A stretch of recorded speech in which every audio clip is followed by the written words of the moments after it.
నమస్తే. ఇన్నాళ్ళు నన్ను సపోర్ట్ చేస్తూ, ఎంకరేజ్ చేస్తూ మీ ప్రేమని నాకు అందిస్తున్న ప్రతి ఒక్కరికి కృతజ్ఞతలు.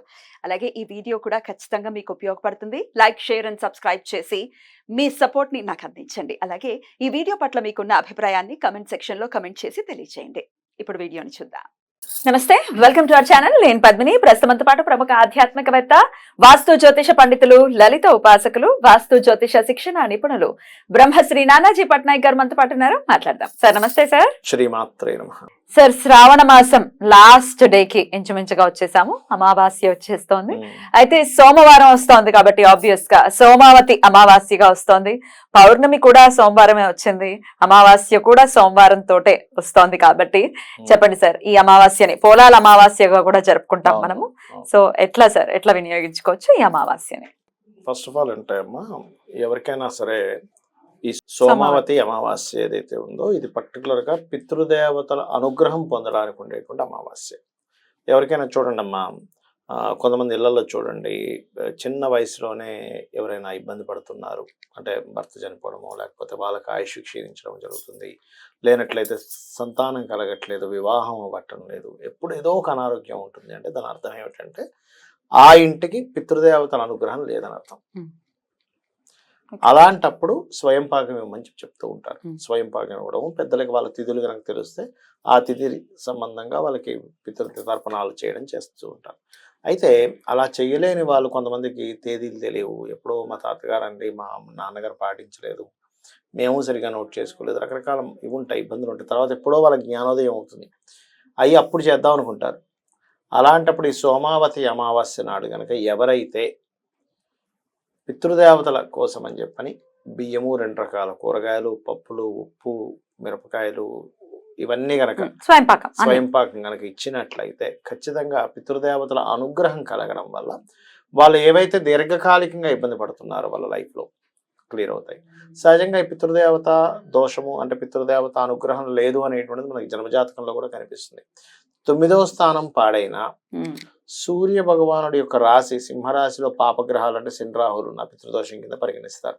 చాలా మందికి తెలియక 9వ అధిపతి 9వ దోషం పాడైందో లేదో చూసుకోకుండా ఊరకనే జాతకం తీసుకెళ్ళి మీకు పితృదోషం ఉందండి అంటారు. ఇవాళ రేపు ఏమైపోయిందంటే సర్పదోషం లేకపోతే ఉందన్నాం, కాల సర్పదోషం లేకపోయినా ఉందన్నాం. అసలు కాల సర్పదోషం జన్మజాతకానికి అప్లై చేయకూడదు, కాలానికి అప్లై చేయమని పరాశర మహర్షి చాలా స్పష్టంగా చెప్పాడు. దీన్ని తీసుకొచ్చి అందరికీ కాల సర్పదోషం ఉందంటారు. వెళ్తే చాలా కాల సర్పదోషం, పాపం జనాలకు తెలియదు కదా, అమ్మ ఉందేమో అనుకుంటారు. ఒకవేళ ఇలా ఉన్నా నేను ఎందుకు చెప్తున్నా అంటే ఈ మాట, స్త్రీ జననం కనుక వాళ్ళకి జరిగింది అనుకోండి పితృదోషం పోతుంది. ఆడపిల్ల ఉంది, మీరు పితృదోషాల గురించి భయపడకండి. మీ ఇంట్లో ఆడపిల్ల ఉంటే అసలు పితృదోషం వర్తించదు, అసలు వర్తించదు. బ్యూటిఫుల్ పాయింట్ సార్, ఎవరు చెప్పారు, నిజంగా వినలేదు కూడా. ఎందుకంటే కన్యాదానం చేస్తే పోతుంది. అంటే స్త్రీకి ఎప్పుడైతే ఈ వ్యక్తి ఖర్చు పెడుతున్నాడు పితృదోషాన్ని పోగొడుతుంది, అది రూల్ అన్నమాట. అది ఎట్లా అంటే సర్వసాధారణంగా పితృదోషం ఉన్న వాళ్ళకి ఆడపిల్లలే పుడతారు 90%.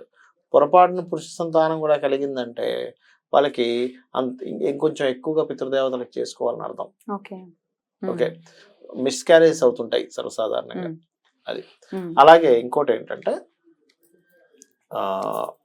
పితృదేవతలకి ఏవైతే మనం చేస్తుంటామో ఇవన్నీ చాలా మందికి ఏంటంటే ఇదంతా ఎవరు చూసి వచ్చారు,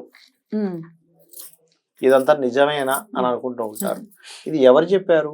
సాక్షాత్ మహావిష్ణువే చెప్పాడు పితృదేవతలకు చేయండి అని. నేను ఇంకోరెవరో రాసింది కాదు, అది గరుడ పురాణము.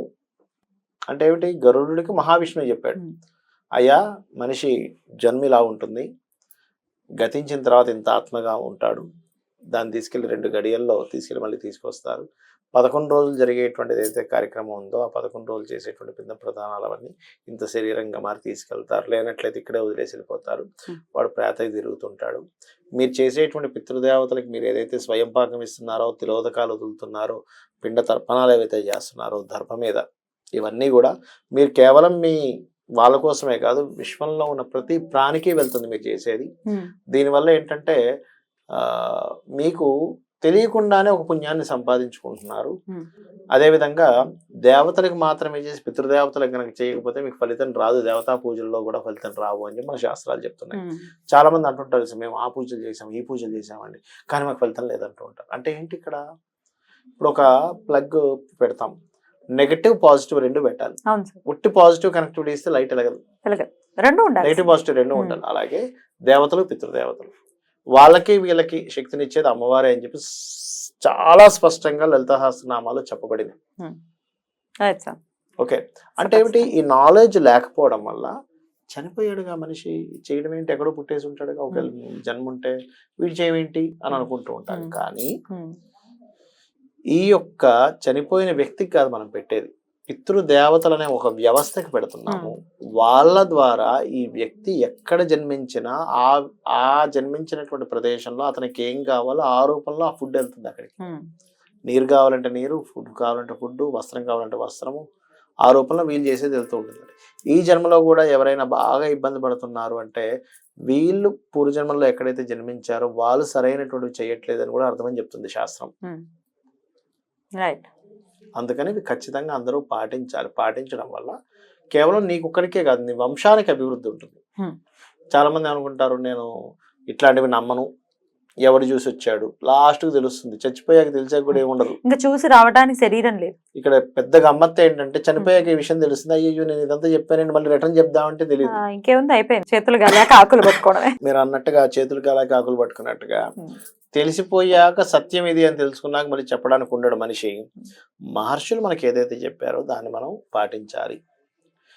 మహావిష్ణువు ఏదైతే చెప్పాడో మనం అది పాటించాలి. అయితే ఈ సోమావతి అమావాస్య అట్లాంటి వాటికి బాగా పనిచేస్తుంది. మీరు ప్రతి నెల వచ్చిన అమావాస్యకి ఇవ్వడం వేరు, సోమావతి అమావాస్యకి ఇవ్వడం వేరు. ఎందుకు సోమావతి అమావాస్య? సోమము అంటే ఎవరు? చంద్రుడు. మనకి పితృదేవతలకు ఇచ్చినటువంటి సైకిల్ ఎట్లా వెళ్తుందని చెప్పారు గరుడ పురాణంలో కానీ వాటిలోని. నువ్వు ఒక అర్ఘ్యం వదులుతావు అంటే పితృదేవతలు ఎక్కడ ఉంటారు? సూర్యుల్లో ఉంటారు. వదిలినటువంటి సూర్యుడిలోకి వెళ్తుంది. ఫస్ట్ మీరు ఏదైతే అర్ఘ్యం వదిలారా, తర్పణాలు చేశారా, దానంగా ఇచ్చారు, ఇవన్నీ సూర్యమండలంలోకి వెళ్తుంది. వెళ్ళి సూర్యమండలం ద్వారా చంద్రమండలానికి ట్రాన్స్ఫర్ అయ్యి చంద్రుడి నుంచి వచ్చేటువంటి ఔషధములు ఏవైతే ఉంటాయో చంద్రకిరణాల ద్వారా ఔషధములు మనకి వస్తుంటాయి. ఆ చంద్ర కిరణాల ద్వారా వచ్చినటువంటి ఔషధముల ద్వారా ఇక్కడ ఇవన్నీ పంట పొలాలని పండుతాయి. దాని ద్వారానే మన పూర్వీకులకి వెళ్తుంది.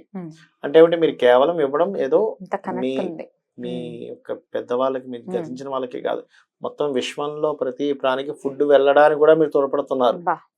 అది ఇంకెంత పుణ్యాన్ని, ఎంత పుణ్యం చైన్ ఉంది అని శాస్త్రం చెప్తుంది. నీకు ఇప్పుడు నీ కంటికి అర్థం కావట్లేదా? అది లేదని నువ్వు ఎలా కొట్టి పడేస్తావు? ఇప్పుడు అదే మహర్షి విష్ణువు ఉన్నాడు, అమ్మవారు ఉందని చెప్పింది. అదే మహర్షి అదే విష్ణువు వచ్చి చెప్పాడు నీకు ఇక్కడ, అయ్యా పితృదేవతలు, నువ్వు విష్ణువుని నమ్మితే పితృదేవతలను నమ్ము. గరుడ పురాణంలో చెప్పాడు మహావిష్ణువు. నువ్వు విష్ణువుని నమ్మట్లేదంటే ఇంక ఇది కూడా నమ్మకు.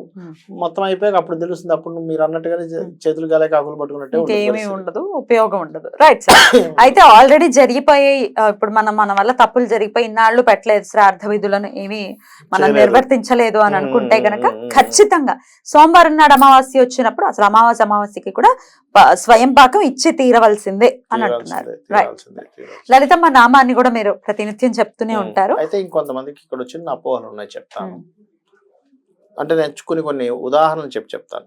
అప్పటి వరకు చెయ్యని పూజ ఏదో స్టార్ట్ చేస్తారు, లేదా అప్పటి వరకు లేనటువంటి సాంప్రదాయం ఏదైతే ఇప్పుడు పితృదేవతలు చేస్తారు, వాళ్ళకి ఫస్ట్ లో కొన్నిసార్లు వీళ్ళ దశ మారుతుంది తెలియదు, వాళ్ళకి కష్టాలు వచ్చినట్టు అనిపిస్తాయి కొంతమంది. అయ్యో ఇదేమిటి, మొన్నటిదాకా ఏమీ పెట్టలేదండి, అంత బాగుండేది, పితృదేవతలకు ఇచ్చినప్పుడు మాకు బాగాలేదు, మేము ఇప్పటివరకు ఏ పూజలు చేసి చేసిన బాగాలేదు అనుకుంటారు. కానీ దానివల్ల బాగోపోవడం కాదు, దశ మారింది అక్కడ.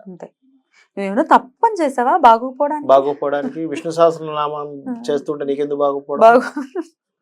నిజం, మీరు నమ్మరు. కొంతమంది ఎలా అంటే విష్ణు సహస్రనామాలు నేర్చుకోకముందు చాలా బాగుంది, సోమవారం వచ్చింది కాబట్టి తెల్లటి వస్త్రాలు ధరించి కనుక చేస్తున్నట్లయితే ఇంకా మంచి ఫలితం వస్తుంది. రైట్. అలా రావాలి, పితృదేవతల అనుగ్రహం ప్రతి ఒక్కరికి కూడా ఉండాలని మనస్ఫూర్తిగా కోరుకుంటూ కృతజ్ఞతలు సార్. నమస్కారం. శ్రీమాత్రే నమః.